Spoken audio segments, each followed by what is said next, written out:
The VP debate is coming up, and I've been covering it a bit in the different media outlets, except for most of those places you have to keep in a very short time frame because of the number of stories they have to cover. So I thought it would be good to break it down in a bit more detail right here, and now I'm just going to talk entirely about J.D. Vance. It is a fascinating story to tell, and here's why. I think the narrative in the media about him is completely wrong from a delivery standpoint. Now remember that delivery means how you say stuff, not what you say. Delivery means eye contact, gestures, enunciation, vocal variety, everything besides the actual vocabulary of the words that you use. So I'm just going to focus on that with J.D. Vance, as I often do, focus on delivery. And the narrative in the media right now is that he is spontaneous, combustible, and just much more incendiary, provocative than Waltz.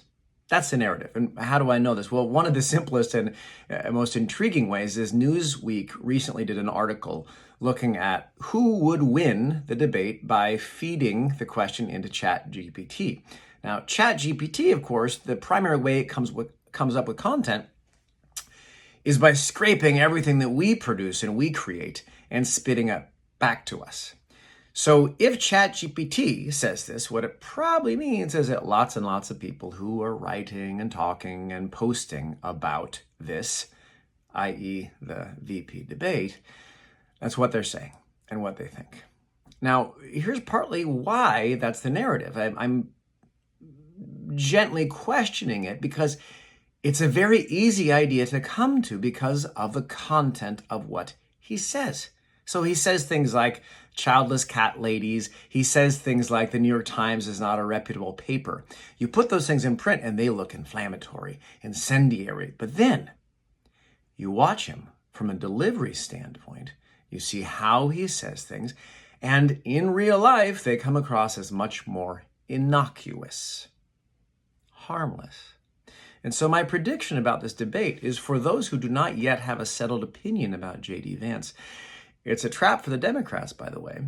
There's a very good chance that those viewers will come away thinking that J.D. Vance is much more moderate and much more cerebral even, and really much more rational than they might have thought. And therefore, they may have a better opinion of him. In other words, he may benefit from a low bar of expectations.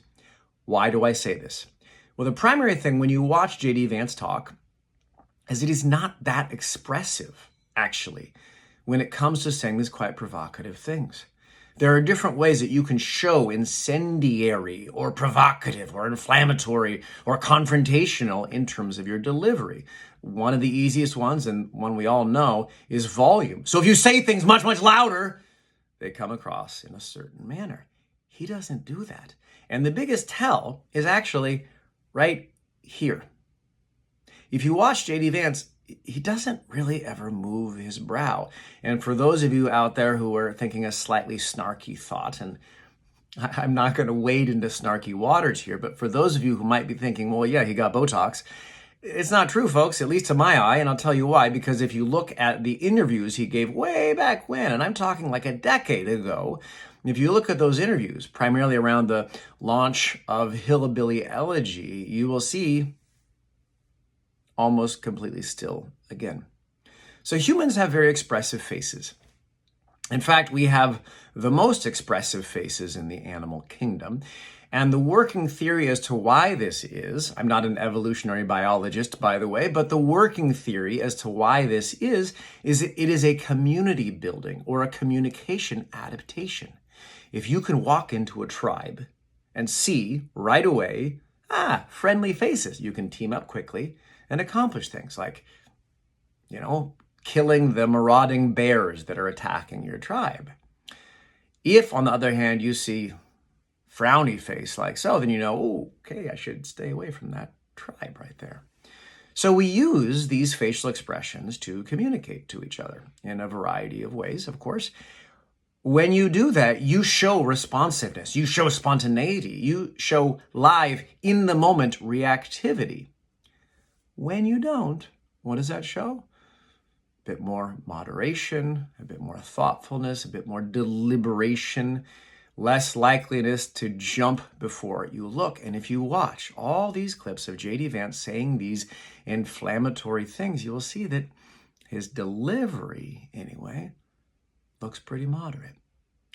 So what does this mean for Tim Walz? Well, if the Democrats think that they're walking into a debate in which they're going to be dealing with a shoot from the hip, fiery, combustible communicator, in fact, closer to Donald Trump, someone who is quite easy to provoke, my prediction is that's not at all the candidate who they're going to get.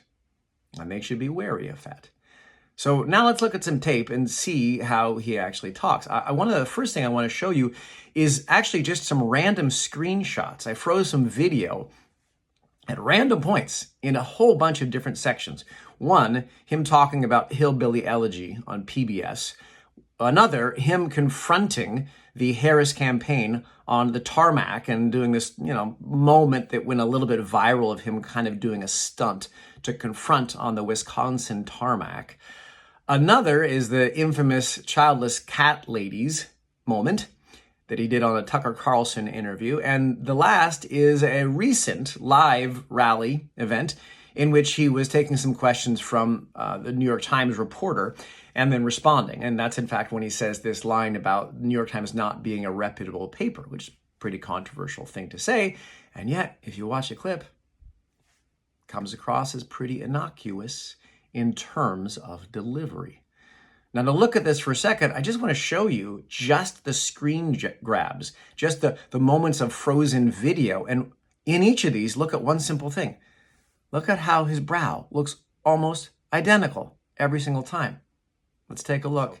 Here's his first one. Take a look at his brow. This is the exact moment of childless cat ladies. So there's a tiniest bit of a hint of a frown in between his eyebrows, but not that much. Now, bump to Hillbilly Elegy. There he is in, I think, 2016, talking about Hillbilly Elegy. Look at the brow. Completely neutral. Here he is confronting the Kamala Harris campaign on the tarmac in Wisconsin. Look at his brow. Again, almost completely neutral. Then, here's him talking to the New York Times reporter at that rally I mentioned. Look at his brow. Almost completely neutral. Here we go. Another clip of that same moment, a New York Times. Later in that interaction, this is when he's cracking a smile.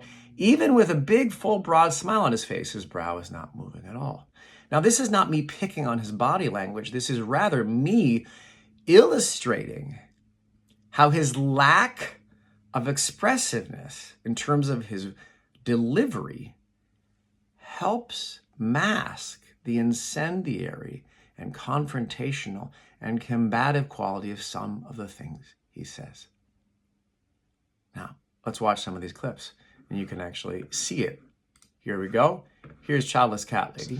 By a bunch of childless cat ladies who are miserable at their own lives and the choices that they No made. brow movement. And so they want to make their Here's Hillbilly Elegy. Be really honest about my own failings and my family's failings, because sometimes honesty is just the best No policy, movement. and that starts with me. Here he is talking to the Kamala Harris campaign. But I also wanted to go say hello to the vice president and ask her why Kamala Harris why does she refuse to answer questions from the media?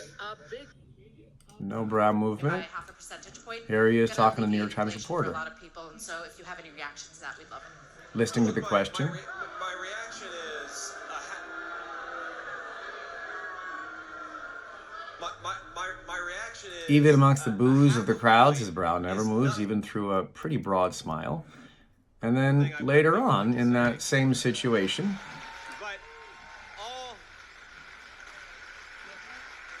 But all kidding aside, if one person had called me and that's a different camera view, of course, so you get even a different angle. Even through the recovery after the boos, the smiling, the same exact thing. So, as you're watching the VP debate, take a look and see if you can catch these quite provocative, quite incendiary things that he says, maybe even controversial, maybe even trying to needle his opponent. Certainly needling the, villains that he has tried to pick out, like the news media, like the Democrats, like Kamala Harris, et cetera, et cetera. Watch him try to needle these folks, but watch his delivery be quite innocuous, almost neutral at times, and see what effect it has.